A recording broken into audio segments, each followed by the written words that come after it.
in Lizzie Bright and the Buckminster Boy by Gary D. Schmidt. And yeah, this is just an amazing book. And you know, like how I always say it's one of my all-time favorite books? Well, I have to say, this is one of my all-time favorite books. And so it has won the Newbery Honor really high.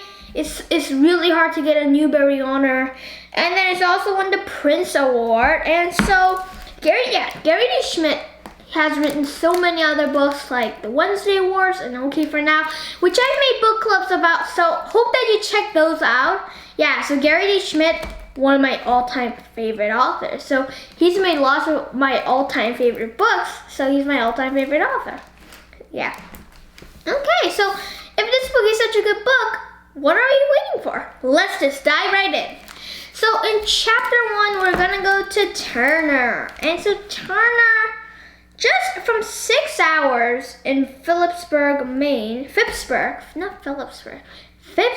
Maine, and he did, and so this is and in the book it says this: he didn't know how much longer he could stand it. So like he was like, oh my god, I think I would, you know, like he just didn't like it. But let's read the first paragraph, okay? Turner Buckminster had lived in Phippsburg, Maine for 15 minutes shy of 6 hours. He had dipped his hand in its waves and licked the salt from his fingers. He had smelled the sharp resin of the pines. He had heard the low rhythm of the bells on the buoys that balanced on the ridges of the sea. He had seen the fine clapboard personage beside the church where he was to live, and a small house set a ways beyond that puzzled him some. So just from that paragraph, like, does Phippsburg, Maine sound like a bad town? No. So, like, why did you think that Turner did not like Phippsburg, Maine then, even though, like, I dream of going to Maine, I dream of visiting, maybe even living in Maine, but like Phippsburg would be a great town for me to live in, but Turner doesn't like it. Why? But anyways, like the welcoming for Pastor Buckminster, who is Turner's dad, the welcoming. What did you think about the welcoming? Like, did you think that things were gonna go okay from after that, or did you think that things were going to go bad? Like, what do you think was the first sign that really showed that things weren't gonna go the best for Turner? I think it was this. So it was this. Let me read this part of the text. It says this: Turner stood alone at the edge of the dock, faced by the sons and daughters of the deacons and the women of the ladies' sewing circle. Not a single one of them grabbed his arms. They looked at him as if he stepped in something they didn't want to be around. He held up his hand. "Hey," he said. But it appeared that he had heard in Boston what he had heard in Boston was true. Folks in Maine spoke a whole different language and didn't care for those who didn't speak it themselves. So, okay, from here. Now we see, do you think that was a good reason to light up for the territories? Because because no kid really went to him? Do you think that was a good reason? Well, I mean, like, it would be annoying and a little sad, and maybe a little lonely, but I don't think it will be enough to light up to the territories. And now, so the word territories, how that's the first clue that we know that it's somewhere long ago, right? Territories. Back now we will call them states, but territories. Back when the United States was still pretty, I guess, young, some places were still territories, like Dakota Territory, I don't know, Kansas Territory. Well, I'm not like an expert at them, but that's all I know really. And so I think that's what's happening right here. Okay, but anyway, so do you think that Deacon Hurt's pitch was actually like a pitch, or do you think that it was like a cheat? And do you think that you could have like thrown like Deacon Hurt? And I have a question. Do you think that Deacon Hurt's pitch, do you think that it's cheating, or do you think it's perfectly fine?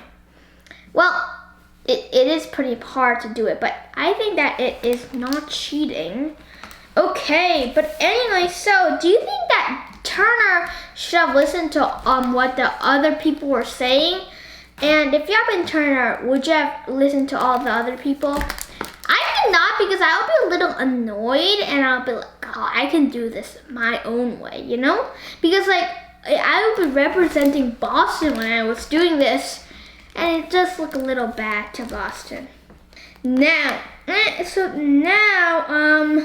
we see that everybody, like, he hears it from everybody, right? And like, if like this reminder, right? And finally, so I really wanted to talk about Reverend Buckminster. His dad's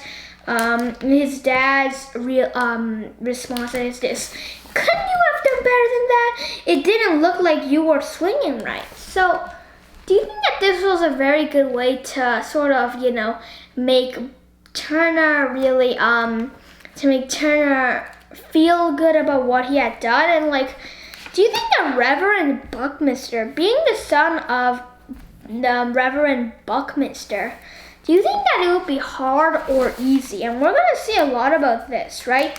Because we know that being the Reverend Buckminster's son, it isn't easy, because like you have to have so strict and formal, and like if you have a bad example, I don't know, that's not gonna work, right? And so I have a question. Do you think that you would have liked to be Reverend Buckminster's son here? So think about it. What are a few things that Turner has? What is the one thing in your opinion, or maybe a lot of things that Turner does not have? And I don't mean like $1 million, not like that, okay? But I think you know. So some things that he does have. He has a home, he has good food, he has good clothes. But something that he doesn't have is freedom. And I have a question. Do you think that good food, good clothes, and a home, and parents, I guess, parents, do you think that well, not parents, because parents are pretty important, just those three factors, okay? Home, food, clothes. Compared to freedom, in your opinion, what do you think is more important? In my opinion, freedom. Because like with no freedom, it would just, your life would be miserable. Somebody would be controlling your life, Okay, but anyway, so now Turner goes to the best swimming spot in Maine, which is one of the most terrifying swimming spots in Maine, probably the most terrifying. And I have a question. If you have been Turner, would you have the courage to jump, or would you freak out and be like, there's no way I am gonna do that? Well, I have a little more courage than Turner, but I'm not gonna do that. Like, I would just think this: you're going to die, and my mom would totally not approve anyway. And like, even if I did jump at the right moment, like, I'm just terrified of just, you fall and fall, like, it's terrifying. I would not want that. Okay.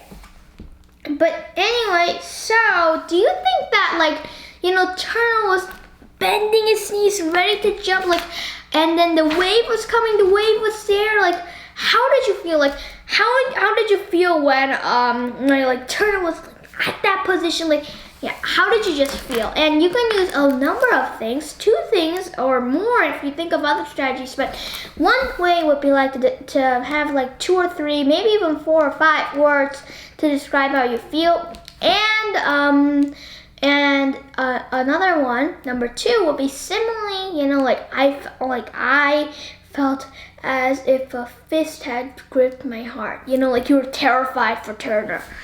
And so, what do you think the smart thing would have been to do? Jump or to stay? What do you think is the most smarter and safe? And do you think that jumping from this cliff, do you think that is foolish or do you think that is brave? Well, you need some bravery, but I think it's a little foolish to do that. Like, there's lots of other really good swimming spots. Just jumping, that might hurt you, that might kill you. So I think that is foolish. There's a line between foolishness and bravery, right? Yeah, and you can actually let's focus on that. So what is an example that you can what is an example? Just make a quick story that has a lesson that, bravery and is like not the same as being, foolish and bravery, there's a line, okay? Okay, so, but anyway, Turner did not jump. He just walked away. Do you think that, this was the smart thing to do or not? It was, right? Okay, but anyway, so Turner began to throw rocks because he was angry, right? And when you are angry, what do you do? Turner was thinking of that. What do you do when you're angry? And you can't be punching a pillow because Turner did not have a pillow. So what do you do if you're angry and you're walking around? Okay. But anyway, so what did you think was gonna happen when the rock smack, on the door?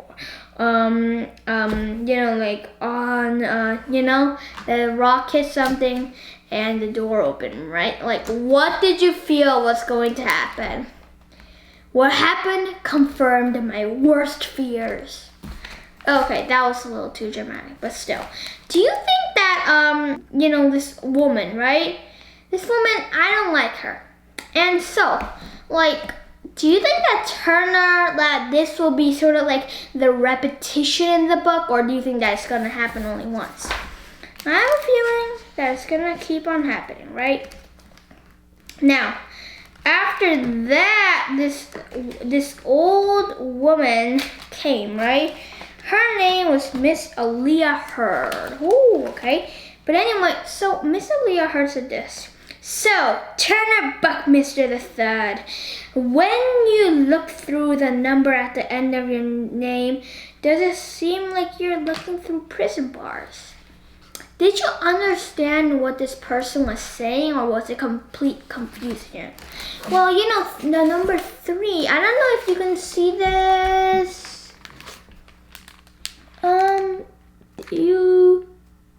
Okay, there's a chance that you might not see this one. Actually, I was doing the wrong page. That was fine. If you see that? And the 3 sort of looks like prison. Well, you can just read it on and it's right on page 14. But anyway, it says the 3 sort of does look like prison bars. And so Turner is sort of in a prison, right? Because his dad is the minister. So do you think that Turner, in a way, is in a prison or not? Okay. But anyway, so so now we're gonna go to Lizzie Griffin. When it was Lizzie Griffin, what did you immediately think?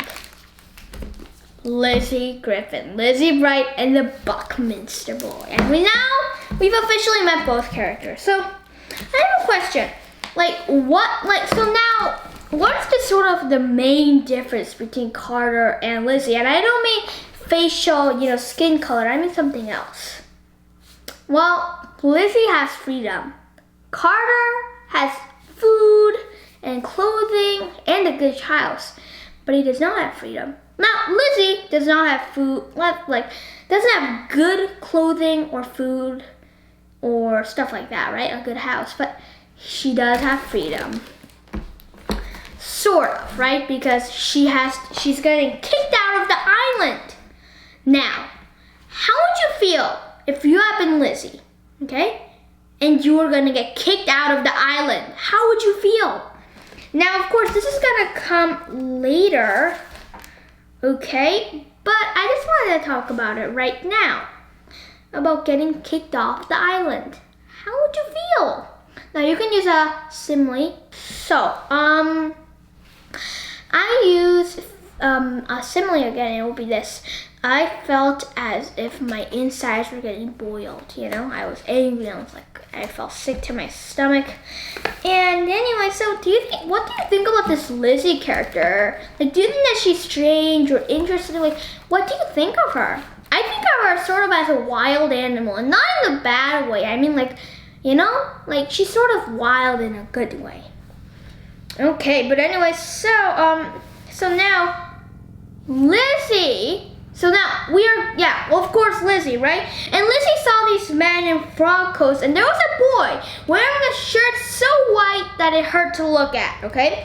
Why would a boy wear a shirt so white on this side of paradise? And so you can see from here, like, who do you think that this boy is? This boy would be Turner Buckminster, right? I don't know why I said that really like Buckminster, like that, but I just really like saying it like that. Okay, but anyway, so why did you think that these men in Turner were looking at Malaga Island, right? And so, what do you think about Lizzie's house? And if you had been Lizzie, would you have liked to even live in the house? Well, first of all, Lizzie's house isn't the best, right? And I was sort of like to live in Lizzie's house because I really like nature and cabins, but maybe not because like it's almost ruined, right?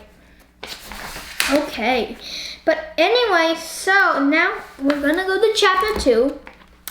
And so now, I don't want to really stall on the book, so what I'm going to do really is I'm going to finish these chapters, okay, all the way to chapter 3, and then I'll just be like this. I'll say all the questions, okay, and then I will just say bye, okay, and so that will mean for the people who don't want my history lesson, they can go.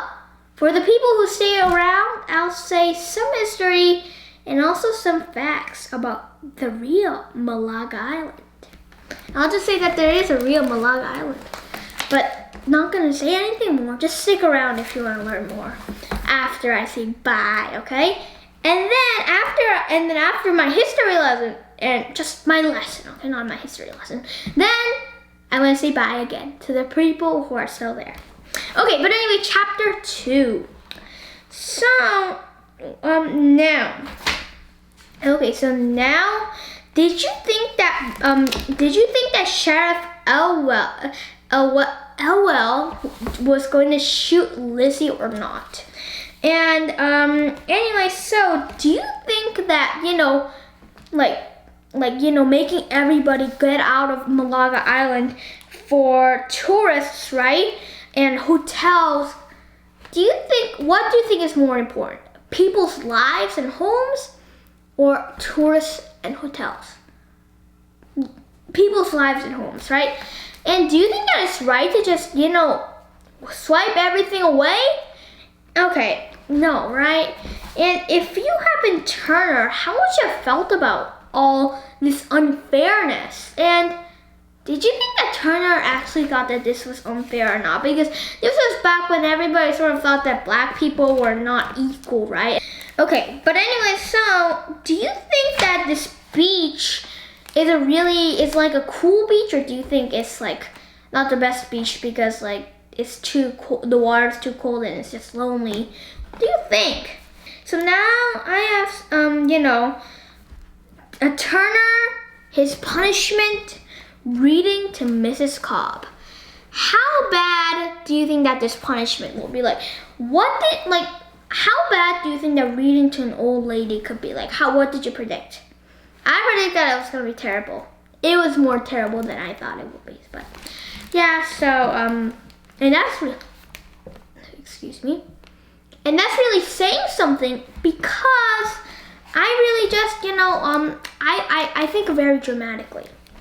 Okay, but anyway, so do you think that the punishment fits the crime or not?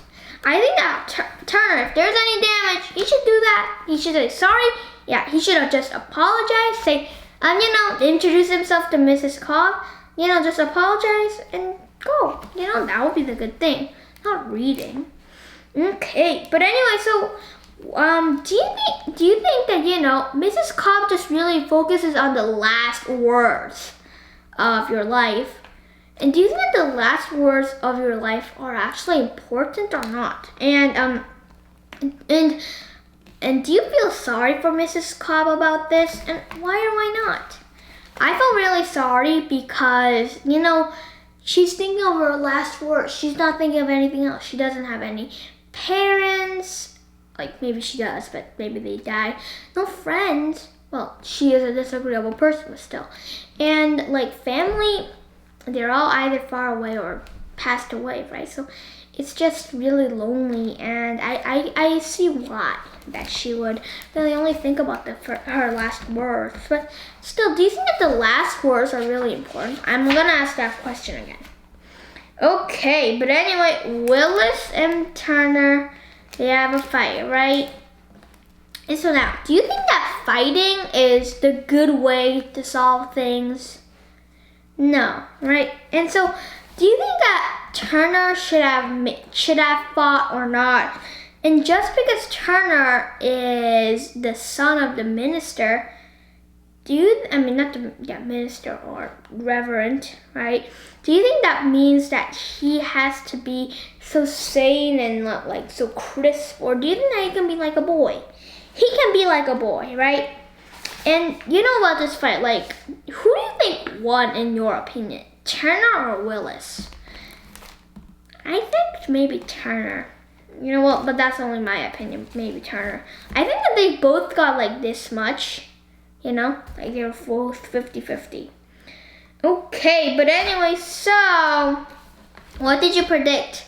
The Reverend Buckminster. How do you think that he was gonna respond to this piece of shenanigans? Okay, I just predicted that it wasn't gonna be a pretty scene. But luckily, God spares us, and we go to Lizzie Buckminster so that we don't have to think about all the gory things that Turner's father has dreamed up for Turner, saying, "Mwah-ah-ah." Okay, so that's a little, exaggerating. Remember, I am a very dramatic person. Okay, so,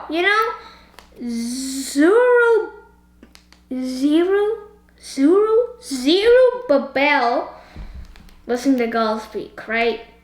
And so, like, how do you think that just naming something makes it important? And what do you think are, like, what does the name really represent about you? Like, what does your name carry? Like, yeah, what is your name? Mine's Jaden, and I'm spelling it on my shirt.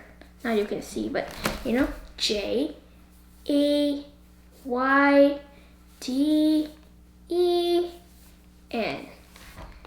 And for you guys, maybe it will be backward. No.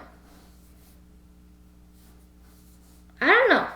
I have no idea, but maybe it might be backward for you. I'm not very sure because, I don't know. But anyway, so, yeah. Well, I don't know why, but I'm just so obsessed in this. Okay, so I should stop it. But anyway, so, like, what does your name carry about you? What information? And even if you just heard it, you wouldn't think of anything, but, like, to you, what does your name carry?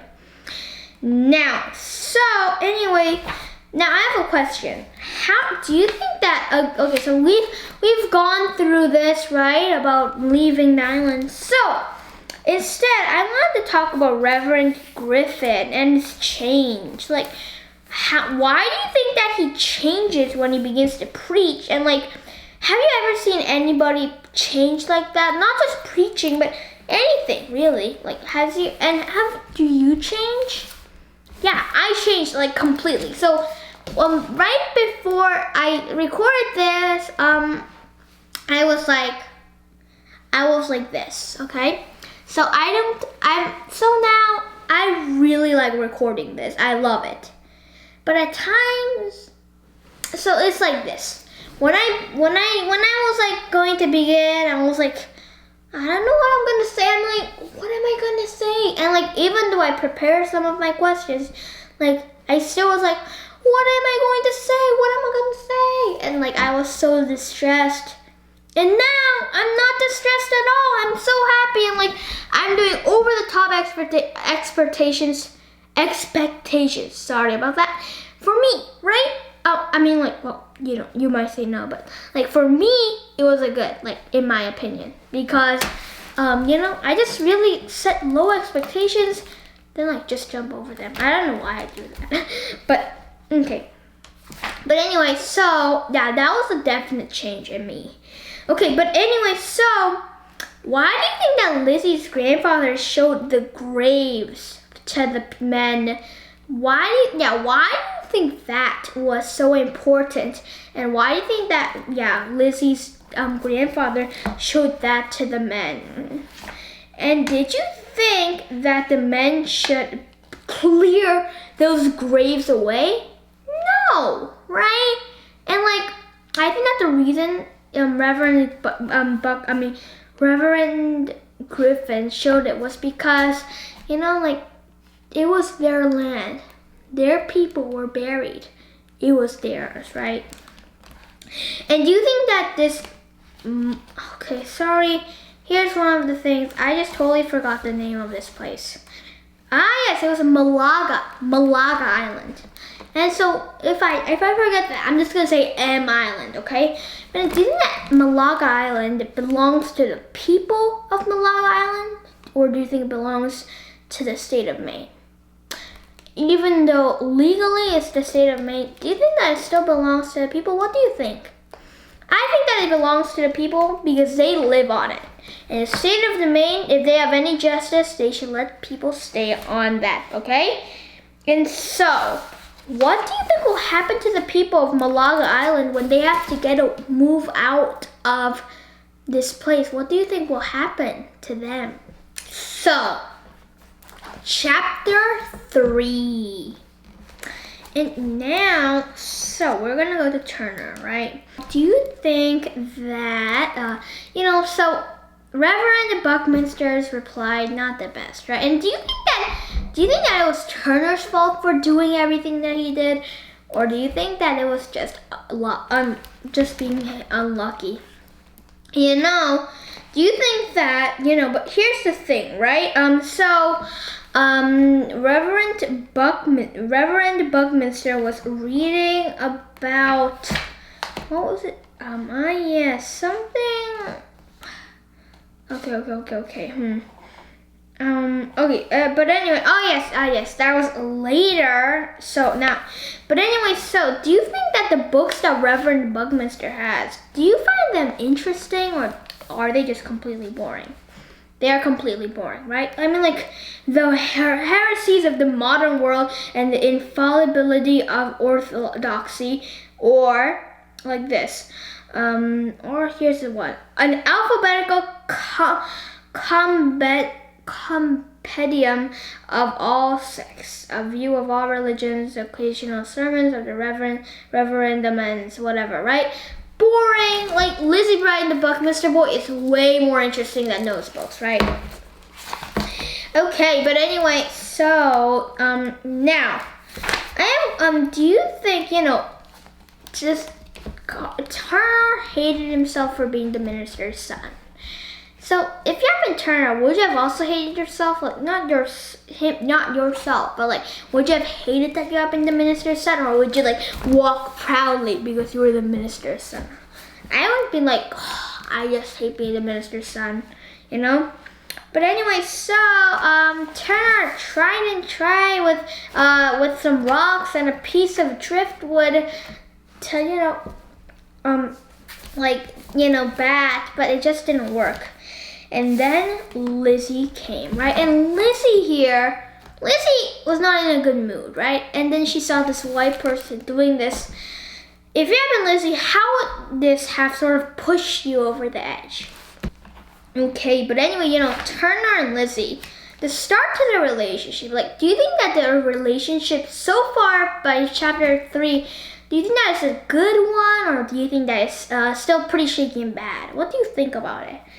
Okay, were you surprised that Lizzie knew how to bat even though Turner didn't, or did you expect that?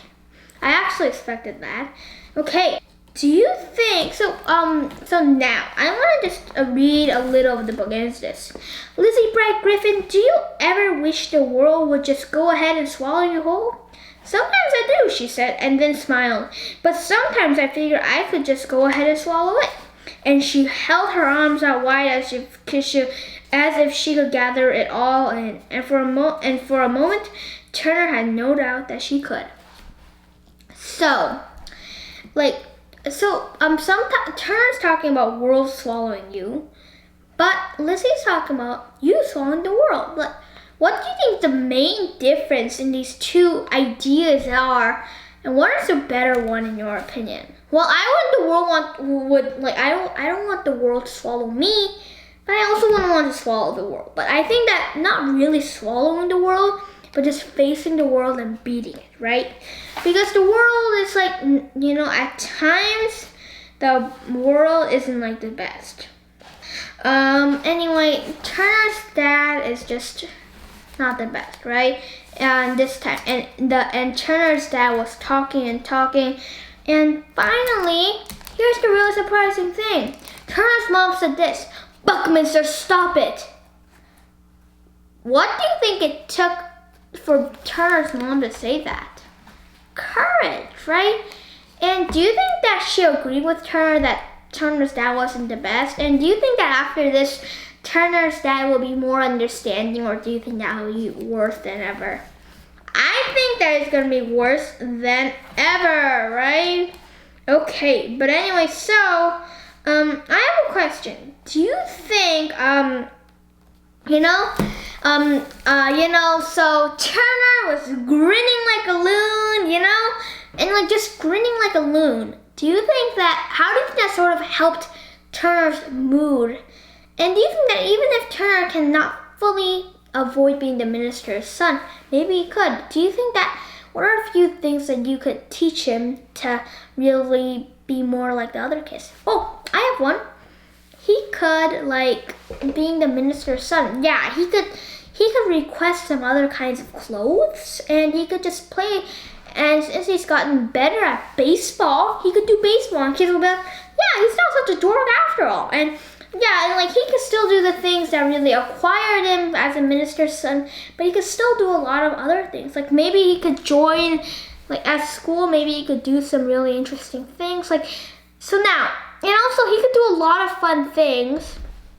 And I guess another thing that he could do really was just play, yeah, he could play a sport or just go hiking.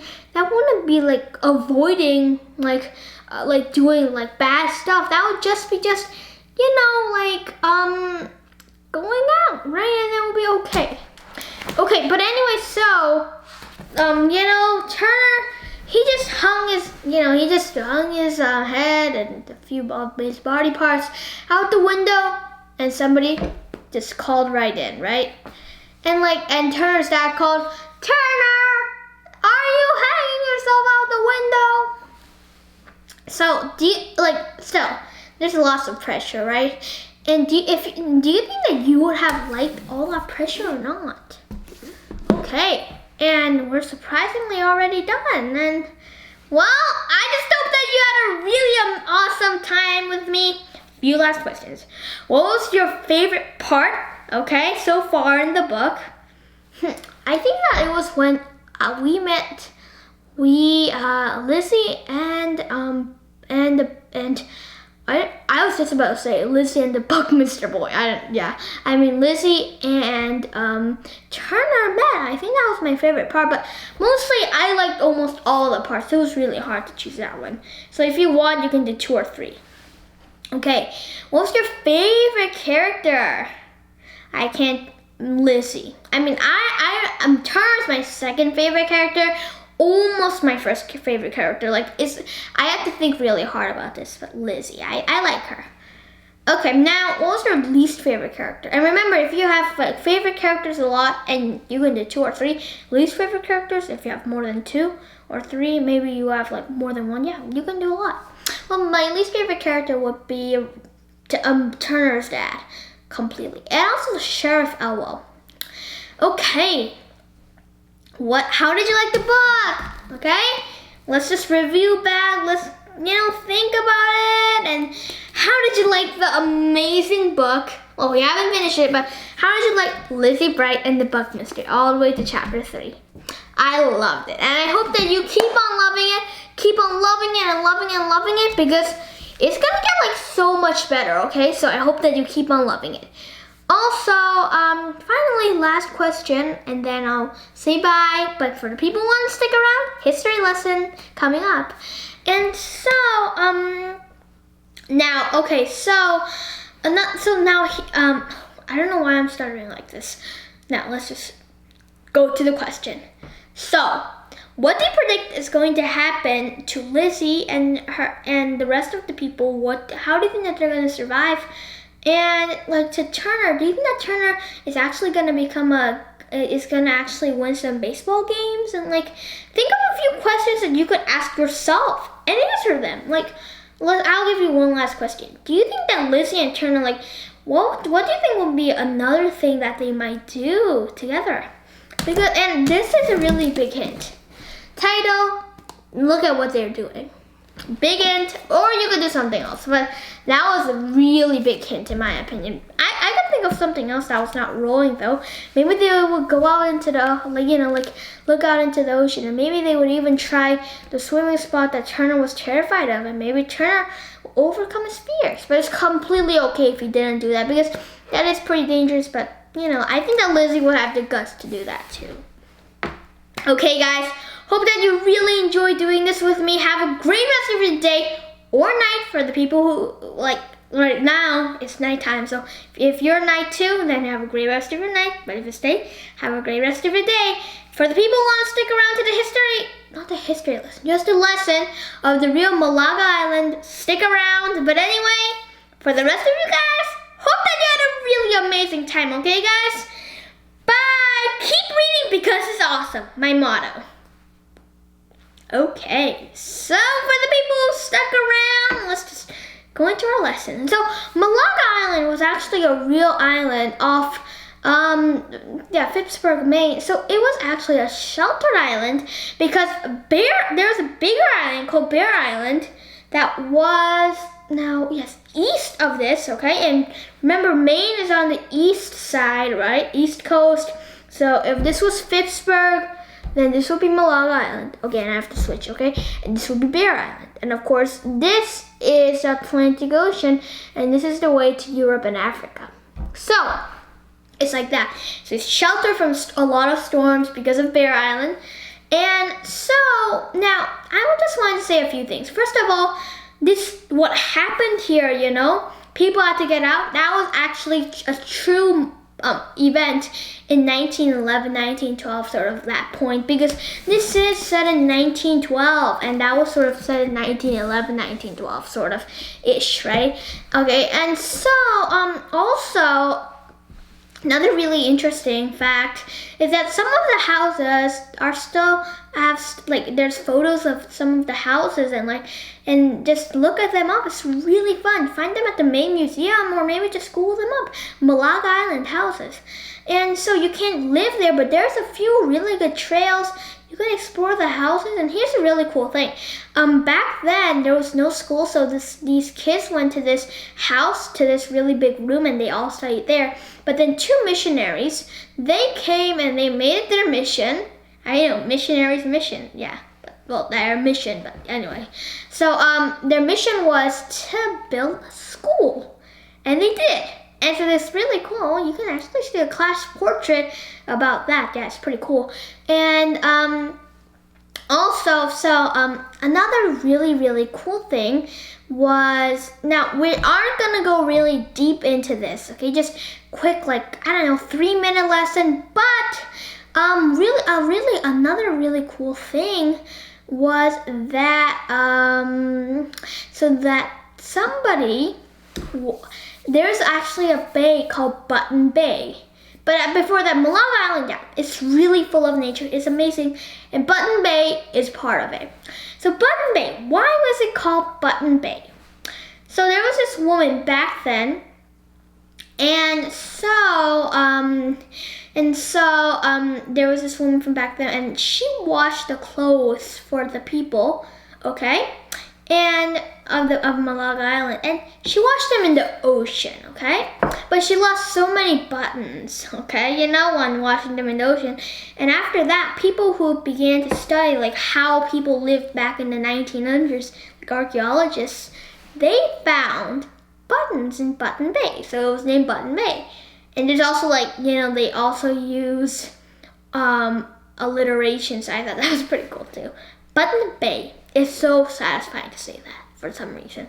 Okay, but anyway, so finally, one last thing I wanted to say before we say bye is that so Malaga Island here. So yeah, like I said before, an amazing island, and so I don't know the full details about it, but this woman who washed the buttons, she was one of the people who inspired Lizzie Bright Griffin's name.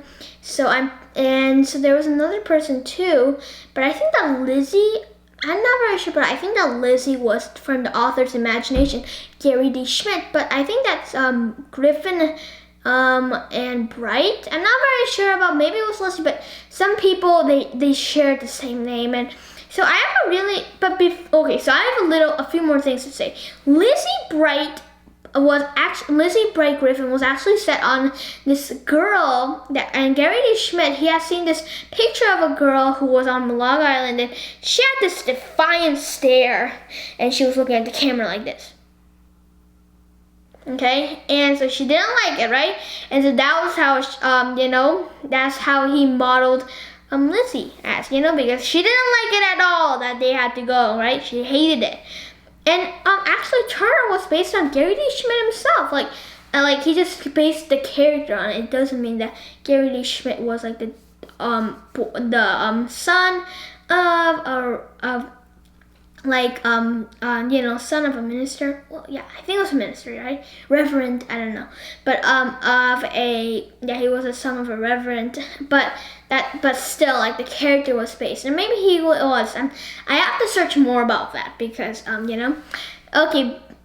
Because I have to really update on Gary D. Schmidt so I can say more amazing things about him, okay? Because he's just an amazing author. Now, hope that you really enjoyed being with me. I loved being with you. Hope that you also love being with me. And yeah, just have a great rest of your day.